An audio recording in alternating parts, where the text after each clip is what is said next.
Саламатсыздар ма, құрметті оқырмандар. Кеше біз эритроциттің адам организміне маңыздылығы және олардың құрамы, эритроциттің құрамы, негізгі маңызды қызметтері және олардың MCV, именно жалпы қан анализіндегі MCVH деген нені білдіретіндігін айтып кеттік, және олардың нормада қанша деңгейде болатынын, патология кезінде қандай болатындығын анық айқын айтып түсіндіріп кеттік. Енді бүгінгі тема гематокрит туралы аз ғана тоқталып өтіп, және де қанның ақтүйіршігі, лейкоциттер және лейкоформулаға тоқталып өтеміз деген едім. Гематокрит туралы айтатын болсақ, қан дегеніміз ол сұйық клетка деп алдық. Оны 45% эритроцит, 55% плазмадан тұрады. Яғни қанның жартысынан көбі формалды элементтерден тұрады. Оның 45% эритроцитті құрайтынын білдік. Эритроцит яғни маңызды рөл атқарады. Енді осы процентті бөліп қарайтын болсақ, 50% плазма деді, 45% эритроцит деді. Осының процентін біз гематокрит, яғни эритроциттің формалық элементтері мен сұйық бөлігінің бір-біріне қарым-қатынасын гематокрит деп айтамыз.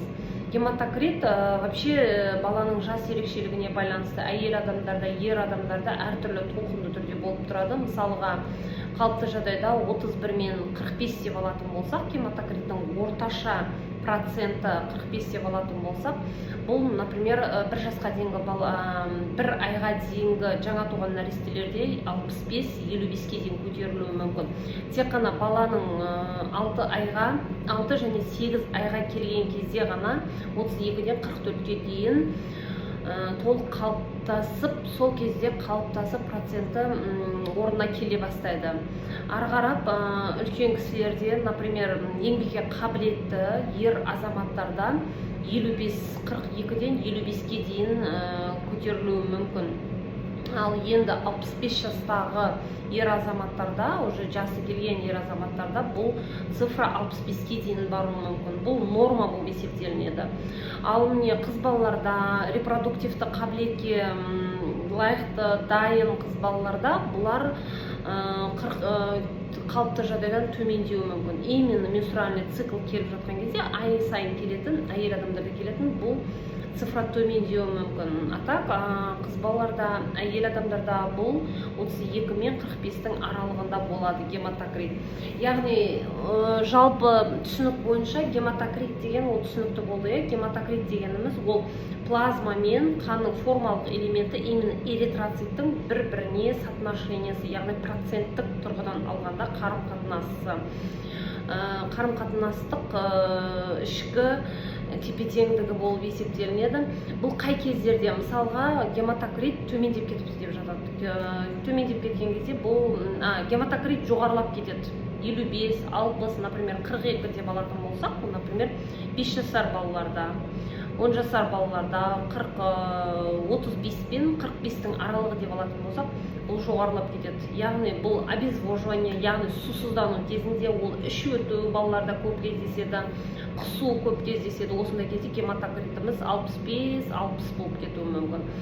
Және де ожог алған балаларда, неге? Өйткені қанның плазмалық көлеміне шығып кетеді да, сусыздану болып, ол жерде гематокрит, яғни қан қоюлана бастайды. Сол кезде гематокриттің проценті жоғарылайды. Эритроциттер қоюланып, немесе гемолизға ұшырай бастайды.